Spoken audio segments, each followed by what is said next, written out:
Whose voice is that you're hearing? It's Doofy-Doo's voice, and this is a Doofy-Doo talk-through of Shiren the Wanderer, episode 10. Last episode, we were getting ready to start Ravine of Illusions, one of the most dangerous levels in the game, because it is super confusing with lots of dead ends and switchbacks. It's also important to note that you cannot hide in Ravine of Illusions. You are always exposed, and all of the enemies have the potential to kill you by themselves with no help.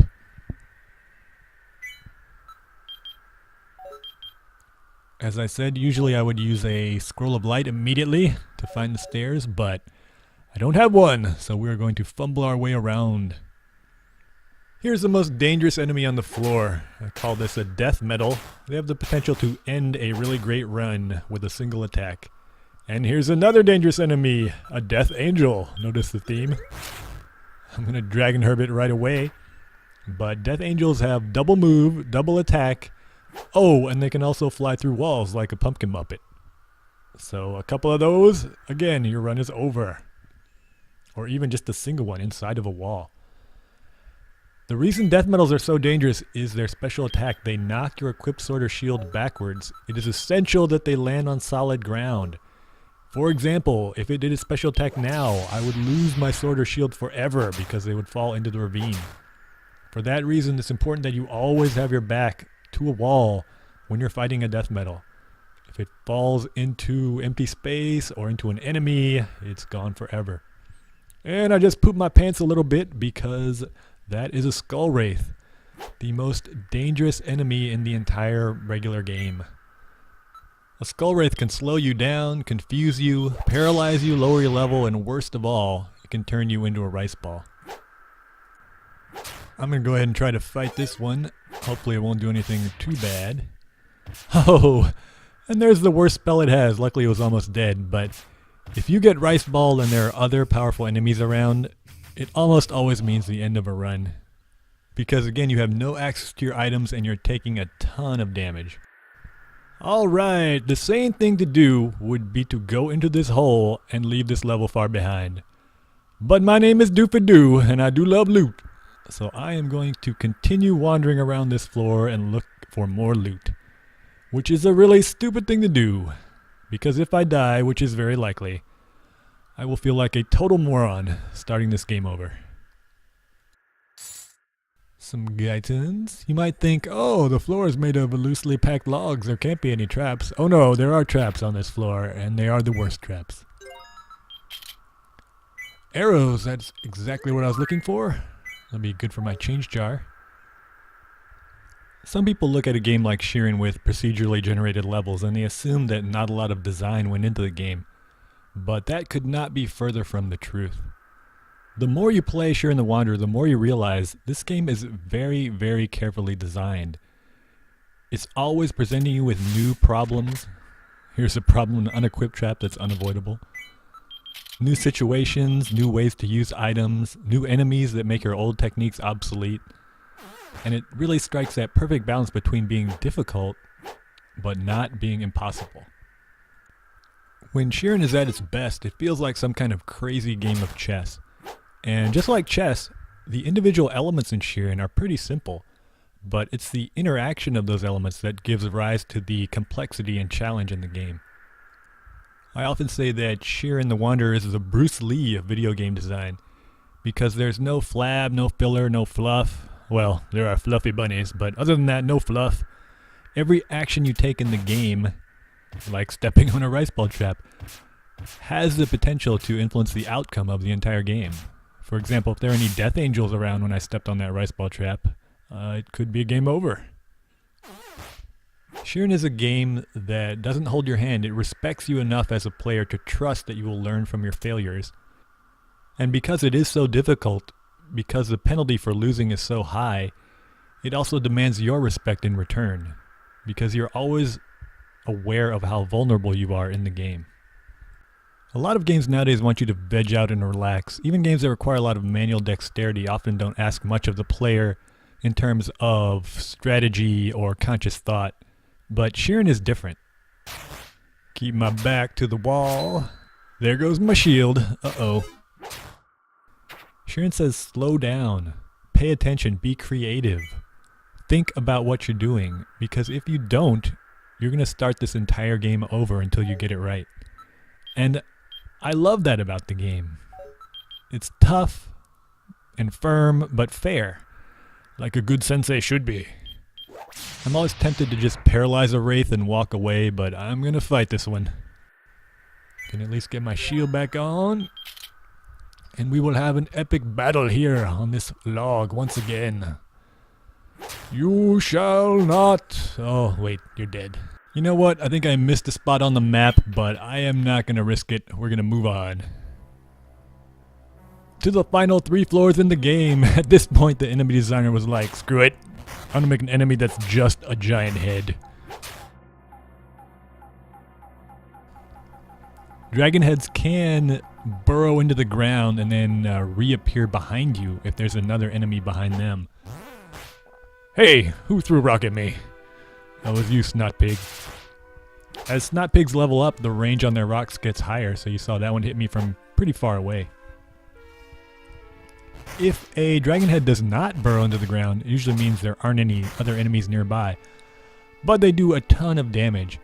And on these final floors, if you're ever asking yourself, should I press the Cairo? The answer is yes, press the Cairo. There are way too many enemies that do a lot of damage. I'm going to start checking for traps more often because one trap could end this run. Oh, and this guy could end the run. This is not what you want to see. I am going to try to paralyze this wraith and walk away. Sometimes you miss, which is terrifying. Oh, it worked good. I wish you could do that to people in real life. Oh, another one. He's by himself. I'm going to try to take him on one-on-one. Kind of a stupid decision, but we'll see. I could waste my dragon herb, but I'm going to slow him down. Oh my, Shiren, how did you miss? Alright, you know what? I'm going to paralyze this wraith and walk away. Forget my staff of sloth. Now I got to go around or get through this other paralyzed wraith. You know what? I just had a brilliant idea. I'm going to switch with the wraith, and then it'll be in this room and it can't hit me. You're a genius, Doofy. Bam! Oh, fudge popsicles. Oh my god, seriously, did that just happen? Alright, let me give you a recap. That death metal just knocked my sword back into the wraith that I switched with. And it is gone forever. I have no sword. Oh. Now I gotta slow down. I can't let it knock my shield off too or I'm really screwed. Whew. Thank goodness it just attacked.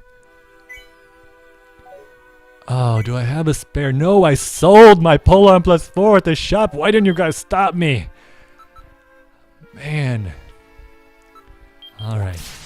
First things first, I'll take care of this guy. Please don't step on a rice ball trap. Alright. Well, remember on the second floor when I said an iron shield +2 was all I needed. I'm gonna have to put my guidance where my mouth is. Got one rice ball, do some purse rummaging. I do not have a lot of items left. Hopefully the stairs are close by. I'm gonna try to save my scroll of light. Nope, it's Chubbs the magic dragon.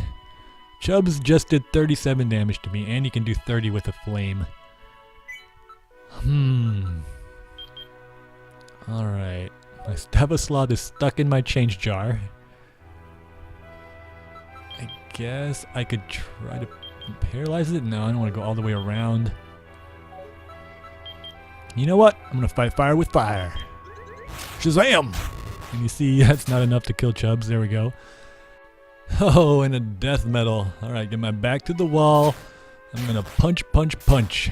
I got the funky flow. And another one. Ah, a rhinodillo. Is this like a carnival ride? Is there like a big line of monsters? Step right up. Just 5 tickets.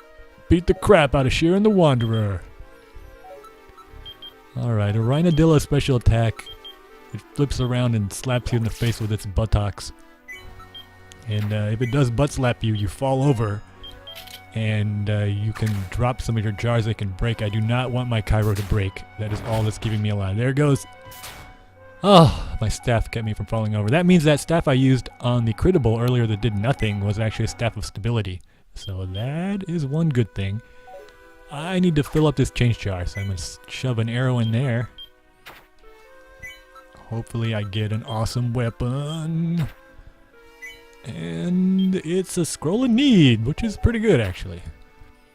So remember I said don't break open a change jar in a corridor. Make sure you have enough room on the floor. I'm going to go back here and crack it open.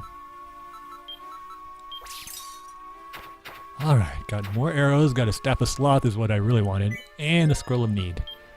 This big belly seed will help me avoid starving to death. Alright, hopefully the stairs are close by and I don't run into more chubs. Hallelujah! Alright, I really want that staff though. Oh god, it's awake. I'm getting out of here. Yeah, you just lowered my level. I don't even care. See you later, dude. And we are on the second trial. On a floor full of dragons. Will Shiren survive? I'm going to use a scroll of light and see where the stairs are. I hope they're close to me. Please be close to me. No, the stairs are on the other side of the floor. And there's tons of monsters between me and the stairs. Well, I might end up as Dragon Chow for Chubbs the Magical Dragon and his buddies. But we'll find out next episode on Shiren the Wanderer. Doofy tried to avoid the Skull Wraith, but Death Metal had something to say. Doofy used the switching staff, but Death Metal was in the way. Doofy thought he was being clever, but Death Metal was much too strong. It knocked his sword away forever, and Doofy was proven wrong. You're a genius, Doofy.